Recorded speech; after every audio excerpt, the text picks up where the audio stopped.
el gran problema de nuestro tiempo y ha captado a mediados del siglo XX. El modelo colonial extractivista del capitalismo dependiente, dominante e irradiante en las periferias del sistema mundo capitalista. Este problema tiene sus expresiones cuantitativas y cualitativas. Cualitativas en el saqueo de los recursos naturales de los países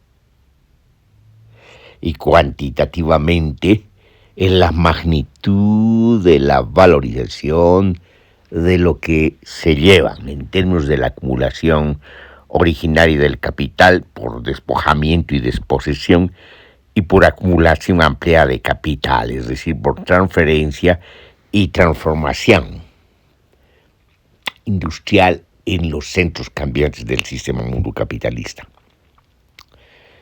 Pero también tiene su manifestación cuantitativa en la tributación de las empresas privadas, sobre todo de las empresas transnacionales extractivistas mineras. El Perú es uno de los casos dramáticos del saqueo del país, de la extorsión de la casta política al servicio de las empresas transnacionales y de la manipulación mediática, propagandística y publicitaria de estas grandes empresas y de sus políticos, es decir, del Estado-nación que se subordina al dominio de las empresas transnacionales extractivistas. Un análisis comparativo nos puede mostrar la diferenciación que hay entre tributaciones en distintos países. Eso sería aleccionador e ilustrativo. Pero por otra parte, en nuestros países, en la periferia del sistema mundo capitalista, tenemos problemas anexos, como cuáles: la evasión de impuestos y de tributaciones, la corrupción institucional, la manera de escamotear el pago y de rendir cuentas, y obviamente hay pues márgenes bastante grandes de evasión y terminan pagando menos de lo que establece la ley. Y obviamente cuando hay gobiernos demasiado sumisos a las transnacionales, como es el caso del Perú desde la Constitución de 1992-93, que es cuando asume Fujimori, se tiene un gobierno o formas de gobierno no solamente neoliberales, sino totalmente títeres de las transnacionales y completamente al servicio de las transnacionales, quedándose con el lado de la corrupción, con lo que reciben y lo que se forma en la casta política o la burguesía rentista. Entonces tenemos eso, y por lo tanto el saqueo del Perú adquiere dimensiones dramáticas. Entonces eso es lo que hay que analizar, y sobre todo ahora que hay una crisis en el Perú, que hay un nuevo levantamiento popular. No nos olvidemos que hubo la toma de Lima por los cuatro suyos cuando cayó Fujimori, que una de las causales de la caída de Fujimori ha sido precisamente la movilización popular, y que ahora se ha vuelto a lo mismo después de toda una secuencia de boicots congresales contra los presidentes elegidos desde el 2016 hasta ahora, tomando una tonalidad o adquiriendo una tonalidad bastante grave en el caso de Pedro Castillo. A ningún presidente se lo ha dejado gobernar, La política de Keiko Fujimori fue: si no salgo presidente, entonces no van a gobernar, no van a terminar sus gestiones los presidentes, porque en ese caso, en la segunda vuelta, cuando pierde el Fujimorismo las elecciones, ocurre porque la mayor parte del pueblo peruano no quiere que salga el Fujimorismo, y menos Keiko Fujimori, y por lo tanto la política es precisamente votada por el segundo. Entonces, ante esa, digamos, expresión política, se genera una crisis y una diferencia, una pugna soterrada entre el Congreso y el Ejecutivo, donde termina perdiendo el Ejecutivo, que es lo que ha ocurrido también con Pedro Castillo. Y cuando ocurre con Pedro Castillo, se añaden contextos distintos entre ellos. Un contexto tiene que ver con que esta vez se vota por alguien que es profesor rural, es de Cajamarca, es de familia campesina, y por lo tanto el pueblo serrano se reconoce, a diferencia de los otros presidentes que también han sido boicoteados, que forman parte de la casta política, forman parte del mismo círculo, pero en este caso de Pedro Castillo no. Entonces, de la misma manera no se lo deja gobernar, se inician gestiones para iniciar la vacancia y acusaciones judiciales, boicot judiciales y legislativos. Por último, se suma a todo esto un comportamiento bastante sinuoso de Pedro Castillo, que en vez de mantener su convicción y su programa político con el que gana, va retrocediendo, saca a la gente de izquierda que lo apoyó, sale de la relación y de alianza con Pedro Castillo, él incorpora gente de derecha, gobierna con gente de derecha, cree que con eso se libera y lo van a dejar tranquilo. No, lo acorralaron y al final terminan, digamos, sacándolo. Y comete también errores sorprendentes, como esa lectura de declaración donde sirve el Congreso y convoca a elecciones y a la Asamblea Constituyente. Esa lectura bastó para que ya se justifique su vacancia, ¿no? Y se lo aprecie por golpe de Estado o autogolpe de Estado. Es decir, esos errores políticos llaman mucho la atención en un contexto bastante desordenado, lo que no quita de que el Congreso hizo también su golpe, es decir, un golpe con la búsqueda de la vacancia de Pedro Castillo, y aunque no tenía los votos necesarios, no podían darle vacancia. En el momento en que se produce la declaración de Pedro Castillo cerrando el Congreso, la mayoría del Congreso vota por su vacancia, inclusive, digamos, gente supuestamente de izquierda, porque en ese Congreso no hay de izquierda. Es decir, lo que llaman izquierda y lo que llaman derecha es la diferencia que hay entre los fujimoristas y el resto, digamos, o los sectores que supuestamente son de izquierda, pero al final de cuentas forman parte de la misma casta política que avala el saqueo de los recursos naturales, el saqueo de los recursos mineros del Perú, y obviamente que avala la espiral expansiva, extensa y destructiva de la corrupción y de la corrupción institucional en el Perú. Entonces, la situación es realmente calamitosa. Entonces, en ese contexto, digamos, la gente supuesta de izquierda también vota contra Pedro Castillo. Pero eso, digamos, no anula, porque no cumplen con todos los procedimientos para su vacancia, para su alejamiento, y terminan, digamos, en un gobierno que no solamente tiene las características de un gobierno de sustitución constitucional legal, pero ilegítimo por las circunstancias, sino es un gobierno que termina, digamos, entrando en una espiral de violencia espantoso con cerca de 70 o más de 70 muertos.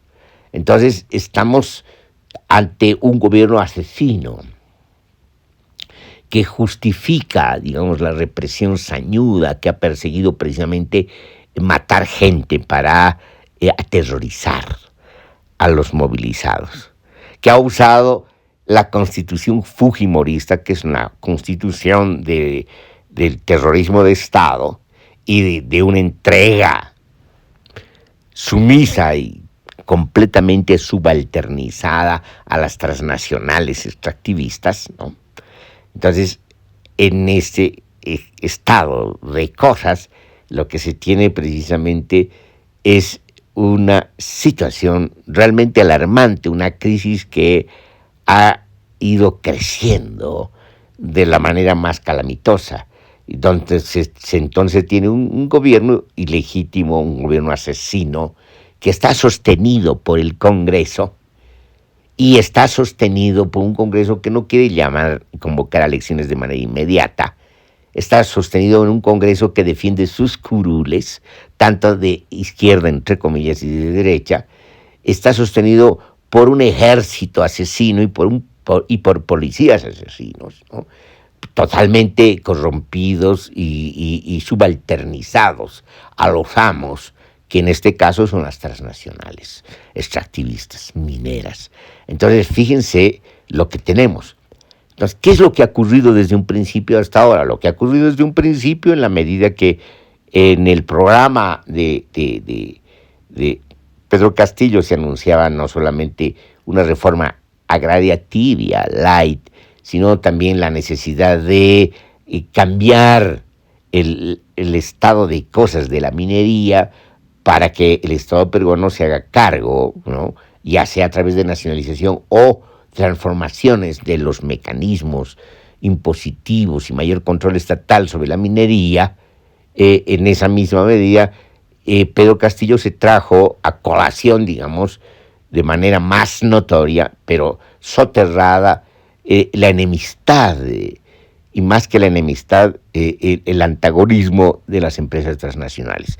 Han ocultado su papel protagónico en este saboteo de su gobierno, pero, digamos, son los amos que están detrás, moviendo todos los hilos del Ejecutivo, todos los hilos congresales, todos los hilos judiciales.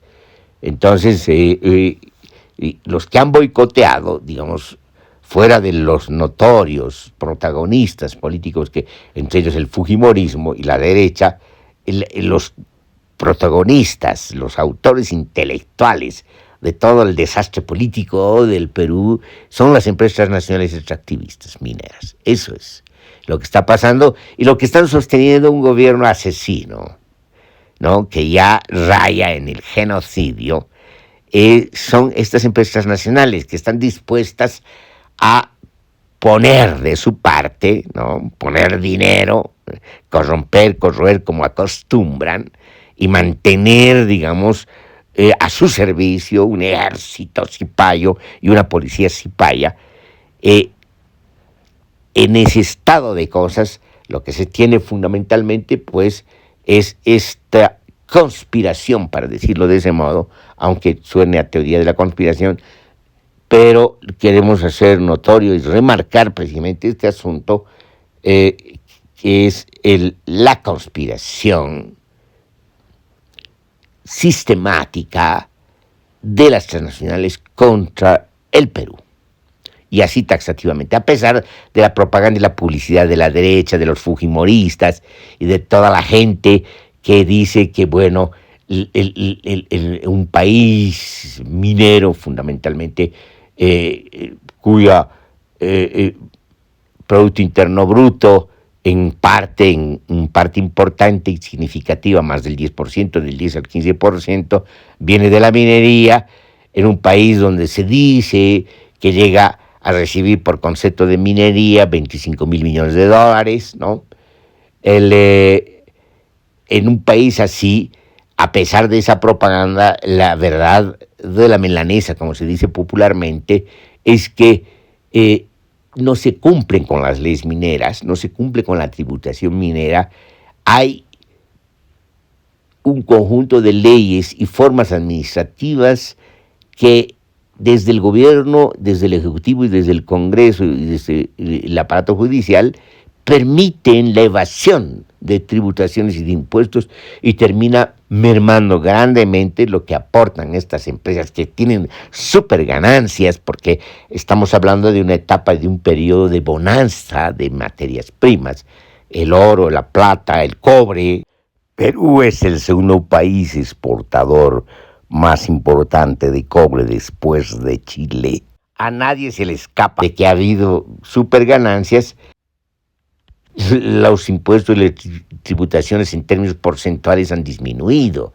Entonces, es un boicot constante. Entonces, tenemos un gobierno completamente antipopular, pero no solamente antipopular, antiserrano, antiindígena.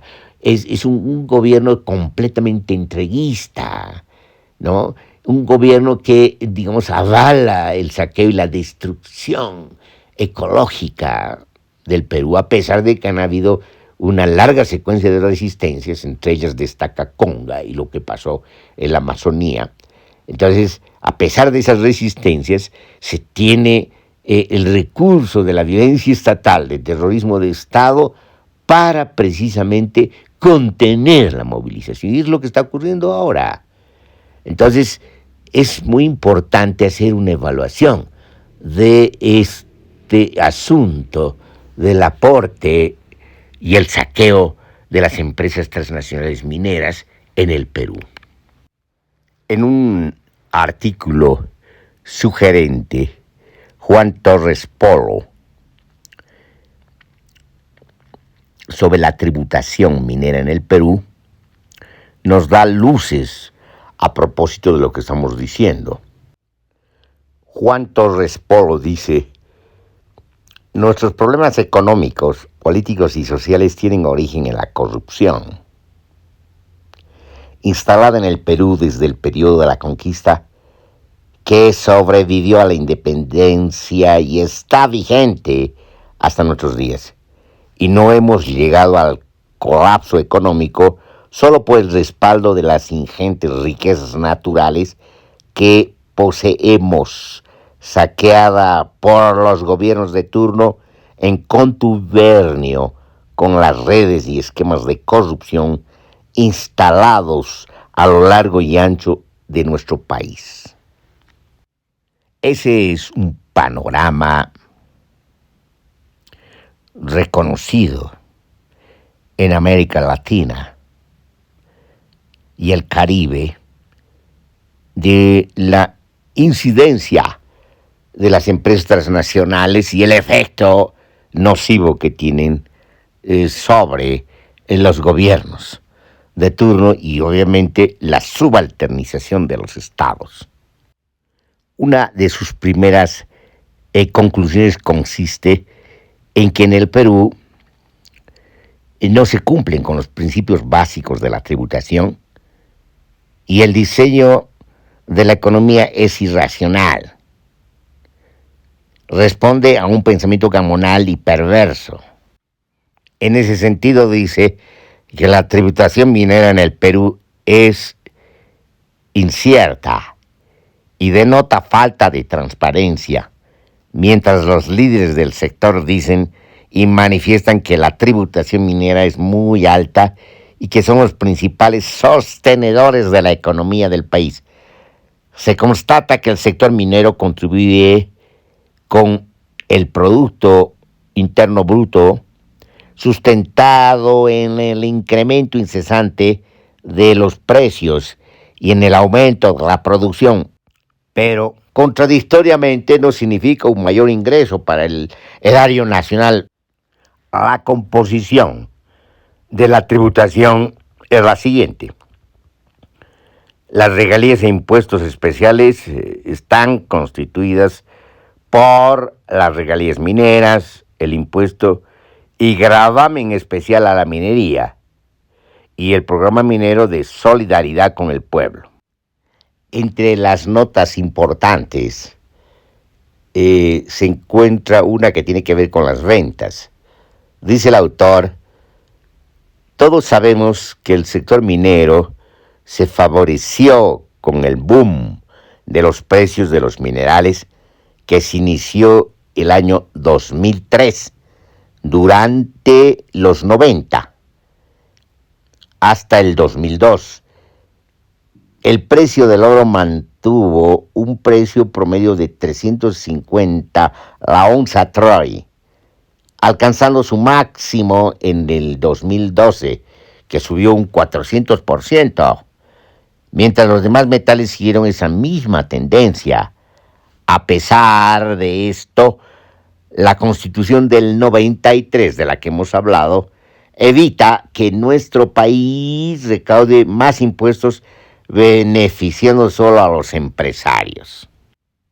Otra nota importante es la relativa al impuesto a la renta de tercera categoría.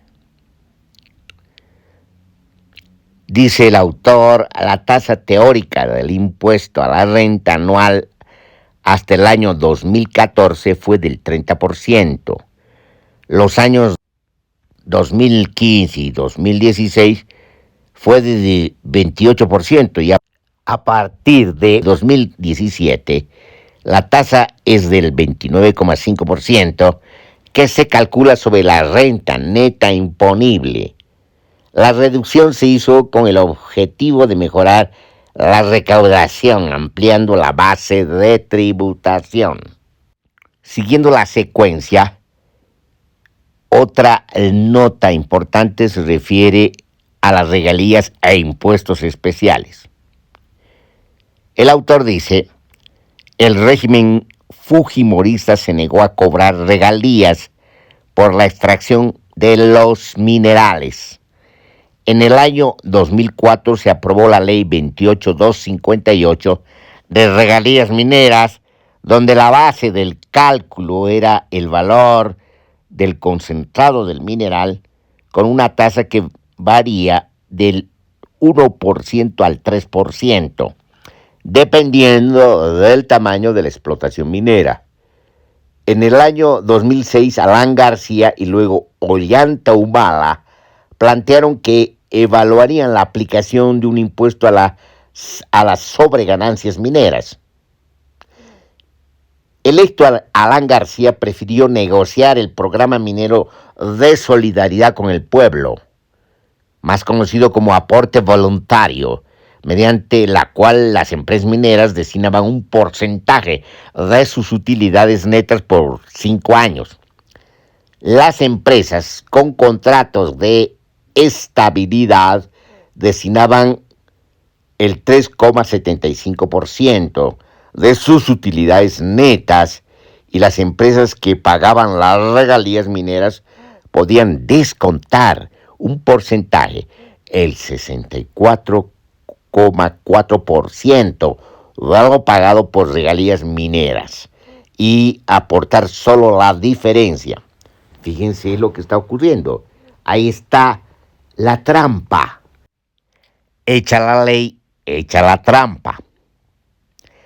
El gobierno de Ollanta Humala aprobó un paquete tributario, la ley 29788, que modifica la ley 28258 de regalía minera, cambiando la base de cálculo de la regalía, aplicándose sobre la utilidad operativa, con las siguientes tasas marginales. ¿Cuáles? La ley 29789, el impuesto especial a la minería, aplicable a las empresas sin contratos de estabilidad jurídica, aplicado sobre la utilidad operativa con tasas marginales que van del 2 al 8,4%. La ley 29790, el gravamen especial a la minería, aplicable sobre la utilidad operativa de las empresas con contratos de estabilidad jurídica con tasas marginales que van del 4 al 13,12%. La siguiente nota es importante. la aclaración. Las regalías, el impuesto especial de la minería y el gravamen especial a la minería se aplican en forma escalonada según el margen de utilidad operativa trimestral de las empresas. Por ende, la periodicidad del pago es trimestral y el monto pagado es deducible como gasto para efectos del cálculo de impuestos a la renta. Todas estas leyes tenían como finalidad aumentar la tributación, pero obtuvieron efectos contrarios. Otra conclusión es la siguiente. Al revisar esta maraña del nuevo marco tributario minero, en la que aparentemente se incrementa la tasa impositiva a costa de reducir la base imponible, se concluye que fue solo un ardid, y así lo demuestran los resultados obtenidos, donde los precios de los metales subían sostenidamente mientras disminuía la tributación, produciendo una perversión económica. En lo que respecta a la recaudación obtenida, el autor anota sobre el impuesto a la renta de tercera categoría. El pago del impuesto a la renta que realiza el sector minero es ínfimo. El año 2003, cuando el precio del oro era de 364 la onza troy, el sector tributó 3,61% de sus rentas, y en el año 2005 el precio del oro era de 445 la onza troy y el sector tributó 8,85%, mientras que en el año 2017, cuando el precio del oro escaló a 1.297 la onza troy, solo tributaron por concepto el equivalente al 2,62% de sus ventas. Los mismos pagos ínfimos se aprecian al visualizar el pago de regalías e impuestos especiales. Como verán, esa es la situación, ese es el cuadro calamitoso de la tributación y de la evasión de impuestos por parte de las empresas transnacionales extractivistas mineras. Continuando con esta descripción, se dice que al analizar la evolución de la sumatoria de los impuestos a la renta, regalías e impuestos especiales, pareciera que solo en los años 2006 y 2007 la recaudación se acerca a la realidad, alcanzando tasas del 16,92% y 16,79%, y sorpresivamente el año 2019 solo recauda 4,99%. Si miramos el escenario de los precios en que se realizó la recaudación, encontraremos que esta baja recaudación del sector minero no tiene sustento ni fundamento económico, expresando un contrasentido, porque los precios se incrementaron, debiendo recaudarse mayores impuestos que en los años 2006 y 2007. Entonces nos encontramos con una recaudación tributaria ínfima, originada por excesivos gastos registrados contablemente, gastos innecesarios e inexistentes. Sigue con lo siguiente. Debemos tener presente que la evasión del impuesto a la renta es del 53,50%, informe del SUNAT, indicándonos, por ende, que hay prácticas de elusión tributaria que forman parte de los usos y costumbres del sector minero. La conclusión final del autor dice: en un análisis previo que tomó en cuenta la base cierta, verificable, y los aportes e impuestos pagados por el sector minero, informado por el SUNAT, nos indica que el sector minero en el periodo 2005 al 2020 ha eludido, es decir, evadido impuestos a la renta por más de 50,000 millones de dólares, revelando una situación calamitosa tributaria contable donde casi todas las empresas del sector minero practican la elusión tributaria, por lo que la auditoría tributaria practicada por el SUNAT debe ser más eficiente y oportuna. La siguiente anotación es ilustrativa. Dice: Perú es el único país del mundo donde el incremento de los precios, que se cuadruplicaron, aumentó a la par los costos, mas no la recaudación de impuestos a la renta. No hay que olvidar que los análisis destacan que el Perú es el segundo productor mundial de cobre y plata, tercer productor mundial de zinc, cuarto de plomo y sexto en oro. Sin embargo, estos analistas se olvidan de decir que mundialmente el Perú es el último en recaudación tributaria. Como se podrá ver, este es un paraíso para las empresas transnacionales extractivistas mineras. Un paraíso terrenal al que no quieren renunciar por nada del mundo, y van a sostener regímenes no solamente autoritarios, sino asesinos, para mantener sus privilegios.